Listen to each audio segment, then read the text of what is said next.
Well, good evening. Hello, everyone, fellow pioneers, friends. Today we're going to launch our first episode of our Sustainable Pioneering podcast. And what we're going to do is just talk about how we met and why we decided to go on this journey. So, first of all, I want to just share really briefly about our background. So, Jason, just can you share where you're from and kind of what you wanted to be when you grew up? From Mississippi, and I wanted to be a combination of the A-Team and MacGyver. And why is that? What does a hybrid of the A-Team or MacGyver look like? Just a resilient, a Renaissance man. A Renaissance. But for people that didn't watch the A-Team or MacGyver in the 80s and 90s, we may have some people watching that don't know what that means or have not really heard about the term Renaissance man. What does that mean? It just means that you have lots of skills, wide and varied skill set. And what can you do with those varied skill sets? You can solve many problems. Effectively. Many problems that otherwise you would have to call lots of service industries to get help with, But if you have them, you can just do what you need to do. Solve many problems. Okay, Jason. So I just remembered a story about how you decided to choose your first major for college. Something about a chemistry teacher. Yeah, I asked my chemistry teacher what I would go into if I wanted to be like MacGyver. Like MacGyver. Mm-hmm. And what did your chemistry teacher say? Chemical engineering. Chemical engineering. Of course, because he was a chemistry teacher. And so what did you do with that? When I got to Mississippi State, the first major I had was chemical engineering. Right, just went right in for it. Yeah. But then what happened? You said you read? I read the beginning of my book, and it said most people who are chemical engineers end up working at refineries. And I'm like, wait a minute, that doesn't sound like MacGyver. MacGyver. The TV shows with MacGyver didn't have him. Yeah, he didn't work at a refinery. No. So what happened then? I immediately changed my major. Goodbye chemical engineering. That's right. And then you went into electrical engineering. A little bit closer to all the things that it was a better fit for sure. Yeah. Okay. And so you then ended up when we met, actually, I remember when we met, you wanted more time and decided to go into industrial engineering. Yeah. Electrical was a little bit intense, so then you're like, I want to have time for other things other than studying. I want to have a social life. I want to get married. That did happen. Yeah. I remember. So you changed your major to industrial engineering. And so in the grand scheme of things, how did engineering fit into this idea of the hybrid of MacGyver and the A-Team and the Renaissance man? How did that help you move forward to getting the skills that you wanted? Well, I was able to learn how to learn a lot better. I got to be really good at that. So that's efficient at learning. That's a really good skill to have if you're wanting to acquire many skills. Yes. So you got really efficient at learning. You got really efficient at making systems efficient. Yes. And you can make your work more efficient so you can have more time for other things. Right. And so that's really important with sustainable living. That's a story for another time, but it's really important to be efficient and effective when you're trying to be more sustainable. Yes, especially when you're the ones in charge of the lives of these. Basically, all the systems you have in place. Right. So do you remember how we met? Or do you want me to share that You story? can share that story. Okay. So we met at a small group. We were at a Bible study, and you were sharing an experience of how basically God answered a prayer for you, and it impacted your life, and you wanted everybody to hear your story and know about it, that God showed himself to be real in your life. Yes. And I remember one of my favorite words when we met that you used to say was, you want to say it? I can't say it as good as you, but I remember you would say when you would share the story of how that impacted you, how powerful that was, you would say, God is so awesome. And so I remember that I called you awesome. So that was 23 years ago. And I remember when we met, soon after we met, I told you that my family and I were going back to Venezuela. My parents were graduating, and you said we'd see about that. So let's see, 9 months after we met, we oh, sorry y'all, there's like some wildlife out here. Our office pets, I guess. All right, so I remember that you said if I like you too much by December, we had a deadline, you're not going back. So I did go back, but I was Mistress Rogers. And that's a whole other story for another time, of how we were apart for 4 months, 3,000 miles away. But I remember, the months before I went back to Venezuela, you would share with me your dreams. And I remember how you had this, it's so vivid still. You wanted to be self-sustainable. You wanted to have your own source for water, for fuel, to to power your home, but also your vehicle. You wanted to have a sustainable vehicle. You wanted to grow your own food and just really have the whole ecosystem. You already had the vision. You didn't know how to do it yet, and you didn't really know what it was called. You were locked into that's where I want to end up in the future. And I'm from Venezuela, and I didn't really call it sustainable. It was just to be resourceful, because even though we have a very developed and very rich country, we had issues with the infrastructure of the utilities.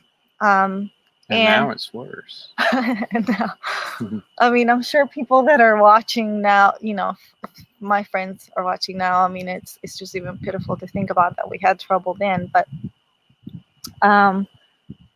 I loved being resourceful. My grandparents were very resourceful, and we did have a farm, my grandfather's farm. And so that idea resonated with me.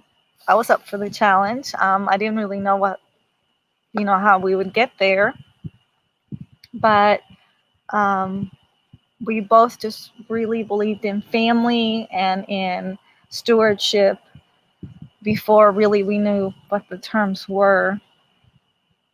And we talked about it and we had ideas, but not so much. It was just kind of a gradual. I think the first 12 years we just really focused on more learning about, but more preventive health, and we dabbled into healthy nutrition the best that we knew. Healthy nutrition, and just staying healthy, being good stewards of our health, of our bodies. But then something happened, and some things happened simultaneously. And what happened was, in 2008, Jason got a job where we had always dreamed of being expats, of of living abroad. And he gets this opportunity to go, be an engineer in this aerospace company in northern Mexico. So that was a great opportunity for us to, and then our church offered a Dave Ramsey Financial Peace University class. And so those coincided, and those were like a really good power duo there. And so we began our journey to liquidate our assets. We had 2 properties that we needed to sell, and we had acquired, even though we vowed to never have debt, consumer debt, credit card debt, student loans. They creeped into our lives. We had some moments of weakness, and we ended up having not just 1 mortgage, but 2. We had an investment home, our home, and an investment home. Yeah, an investment property. That's what we called it. And like David calls it, we've paid a lot of stupid tax. Okay, we have like a medal for that. But so we get this opportunity to to start selling and or basically to move out. It took a while. Like, this was during the real estate market crash, okay, that we were trying to sell. 2008. 2009 is really when it happened, and we had to pay to sell the properties, and we lost our equity, and it was just not a good time. Yeah. But we had already lived through the first kind of crisis thing. There was the .com, and then the 9/11 situation, that all of that, and like all of these, there was a lot during that time, around 2000, a lot of manufacturing companies were leaving the US, and Jason was looking for work in manufacturing as a bilingual engineer. And the companies left, and the ones that were left behind, there were so many people that were laid off that had a lot of experience. And then here Jason is with a bachelor's in engineering, a master's in Spanish, and competing against people that had been laid off before their retirement, those kinds of things. So there we are, 2008. We're getting ready to move to Mexico, and taking the Dave Ramsey class that jump-started us on getting debt-free, and we continued. He says, live like no one else, so later you can live like no one else. So we did. And we moved to Mexico, and I kind of said, like, we're not buying anything new with money we owe. So our friends that are watching that knew us in Mexico, we lived a really simple life. It was like homesteading off grid inside of a concrete home. It's very, very basic, very primitive. And something really important happened during that time. We sold the properties, like I mentioned, and then we had this moment that I really wanted to share with you all. And that is, we were sitting on our card table and folding chairs in our kitchen, and we had this moment. We had always moved where the work was. That's what got us to our first move, and that was what got us to Mexico. And then Jason had, we were getting out of debt, or had just crossed over to being debt free. And I remember you were sitting there and you said, where would we live if a job wasn't taking us there? And it was almost like awakening to this reality that we had always, that we were following basically the power. We were being empowered by whatever the job lead was, like basically the employers that gave us a chance to work for them, right?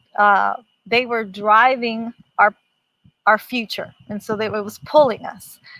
And it was this moment where we saw like we actually have the power to choose. We don't have to decide which job to take. We can actually choose our own path based on what life we want to build.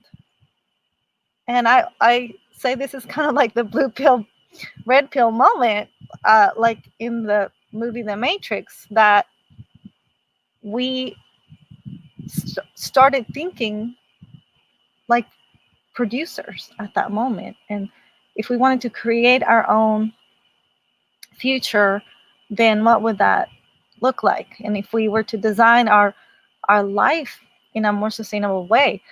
And so that was really exciting. And so we made a list. We got strategic and made a list of all the criteria we were looking for. And we looked at North America, primarily the United States and Mexico.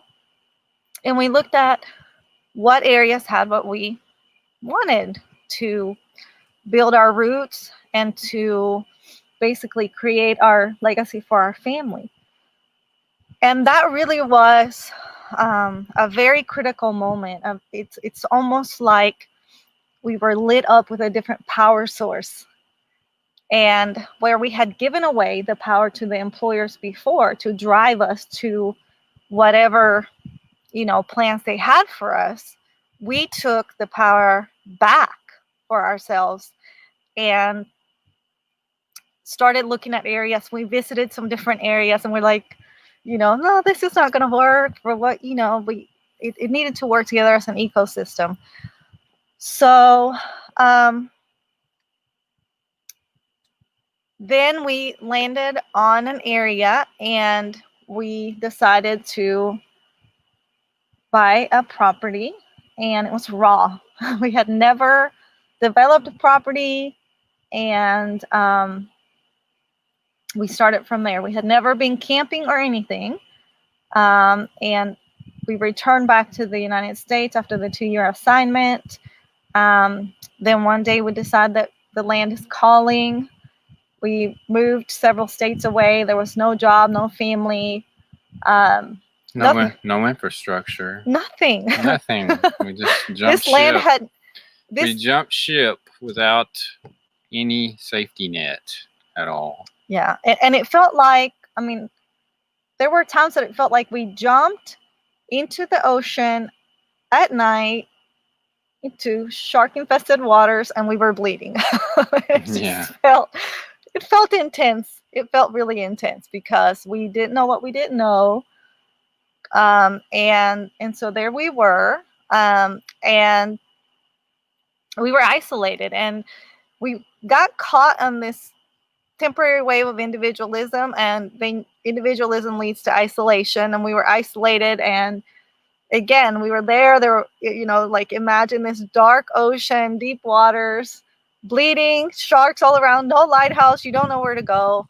And we find that, when people share their story, people may think that, it is simple to make the choice to take the power back and go this direction, but you have to have some mentors and some lifelines to help you.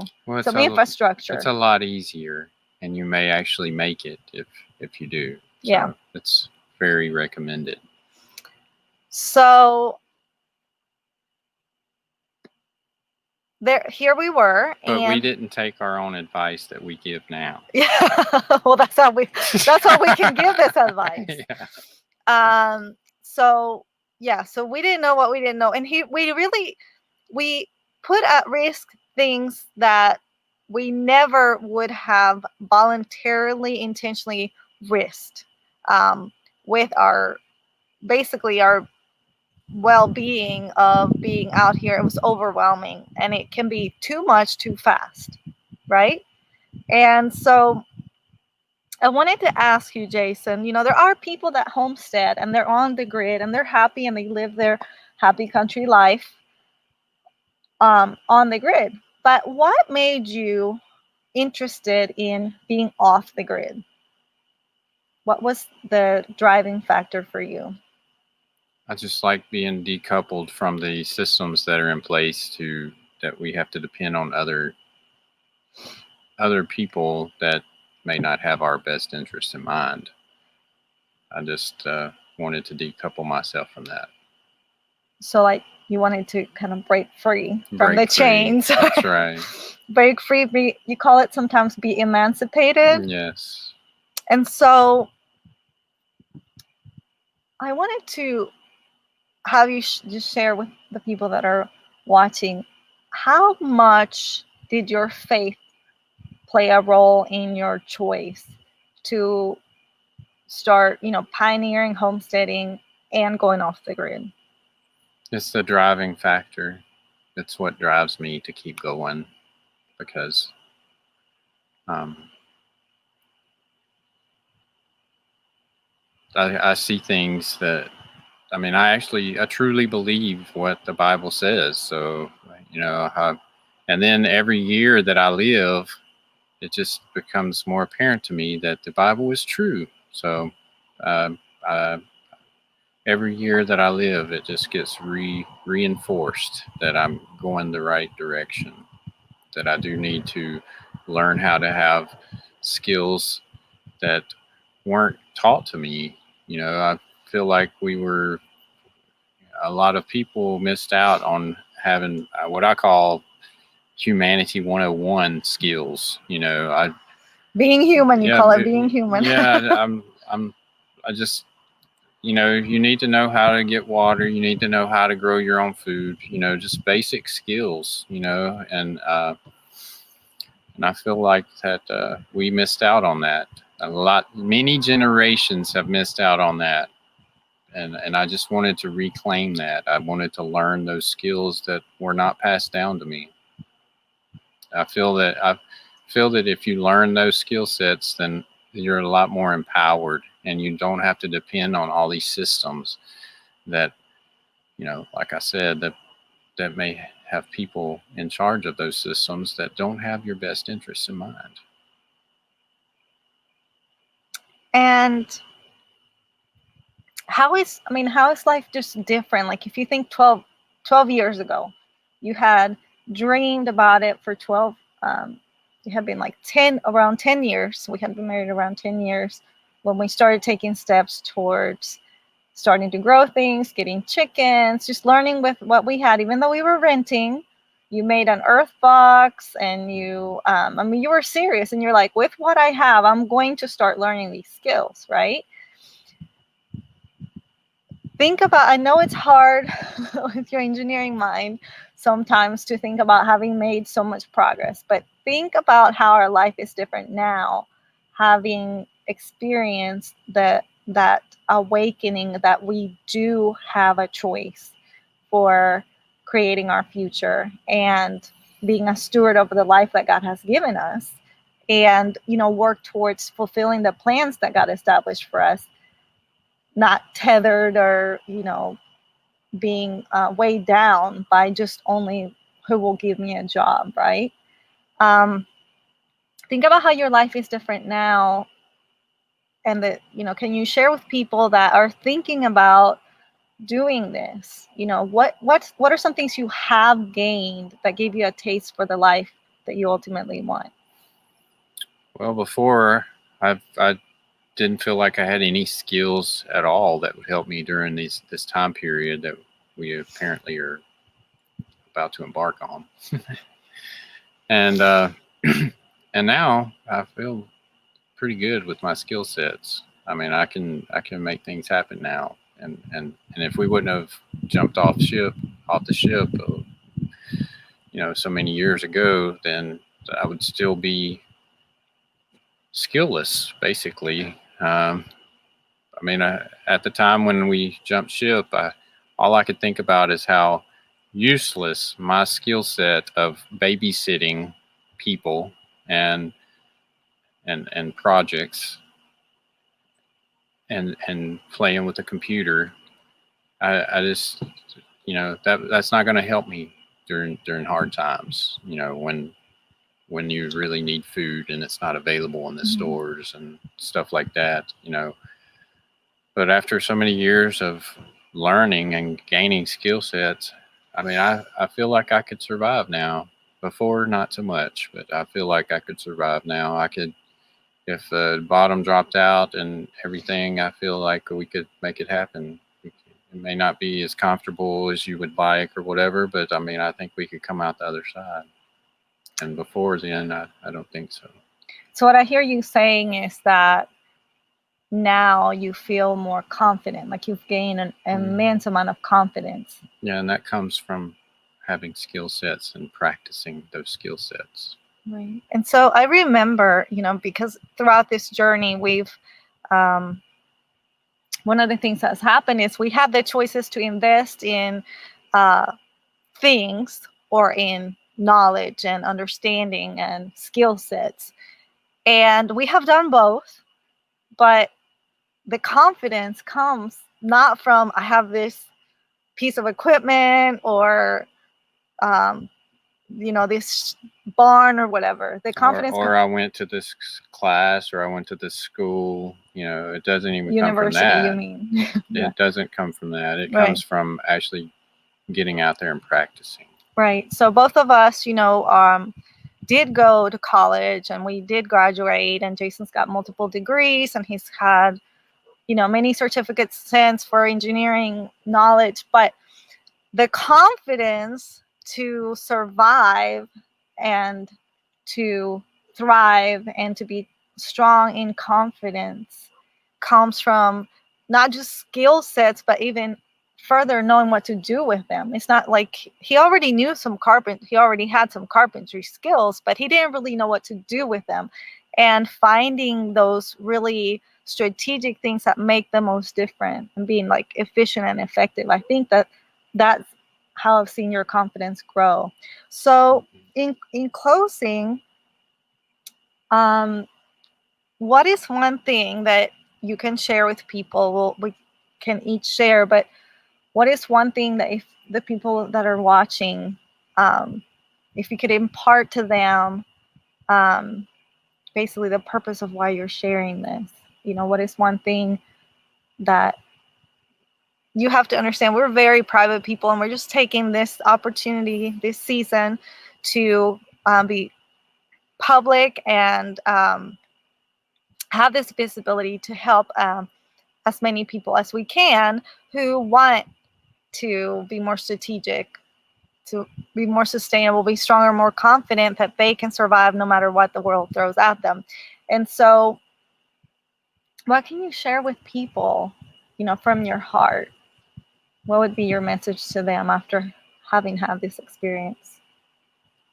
The main message I have is that if we can do it, you can do it. I mean, we didn't have the skill sets necessary to survive, but you have to take a step in that direction if you actually truly do want to be sustainable, have a homestead, learn these skill sets. You do have to take a step forward to make that happen. But the thing is, when you're taking that step, you have to keep in mind is, hey, these people went before me, and they can show me a way that's easier. I don't have to struggle as much as they had to, obviously. But, I mean, you can learn from other people. You don't have to be the one to recreate the wheel. I mean, you just don't have to be the one that suffers like that. And if we can do it, you can do it. That's the main takeaway. Thanks, Jason, for sharing that. And so my heart in organizing this, Jason's been a trooper. Like his comfort zone is completely blown by this initiative that I've created to reach 1,000 people in the next 40 days before December 31st, 2020. This year's coming to a close, and a lot of things are changing. The dynamic of this world is changing so rapidly. Yes. And some people really want to know what's the most effective way. And with Jason's engineering background and with my process design backgrounds, we've really figured out what works and doesn't work. And we'll be sharing some things, because the most important thing that you could have heard in our story is we were strategic about where to move to, but then we kind of jumped ship and didn't really have a game plan. Yeah. And so tomorrow, stay tuned, because we'll be announcing, for those of you who are interested, how you can get involved in our 5-day challenge. And we're going to show you how to create a winning game plan for homesteading, so that you don't have to suffer, like Jason said, struggle. It's been 10 years since we were really actively involved in homesteading. We've been about dabbling in it for 12 years, but the most important thing here is that if you have a winning game plan that's tried and true, then you have such a much greater chance for success. So stay tuned. We're going to be sharing a lot of tips for you to get focused and get clear on what you want, so you don't find yourself in the middle of that dark ocean at night with no lighthouses and no rescue ships. You don't have a life vest and you're wearing yourself out trying to stay above water. We don't want that for you. And if this sounds like something you want, we would like to be a lighthouse that shows you the path forward that is more efficient and more effective. So I will close with saying that if you know of a family that wants this and they want to take charge of their lives and go off the grid sustainably, and they want to get away from the crippling dependence that they're experiencing now, whether they're tethered to a job or tethered to renting in the city, in the suburbs, if you want to know how to get on the fast track to producing freedom and finally feel confident about how your family can not just survive but thrive no matter what the world throws at you, please tell people about us. Share the word. Like I said, we've taken this season of these next 40 days, and we're going to be sharing some we're going to be doing some different activities to help people have a winning game plan for their lives as they enter into 2021. So y'all have a blessed evening if you're watching in the evening. And I think what we can say is, to your freedom, we really want you to succeed on this journey. If this is something you want, please comment, please ask questions, get involved, and get the wisdom you need so that you can win at homesteading. Y'all have a good night.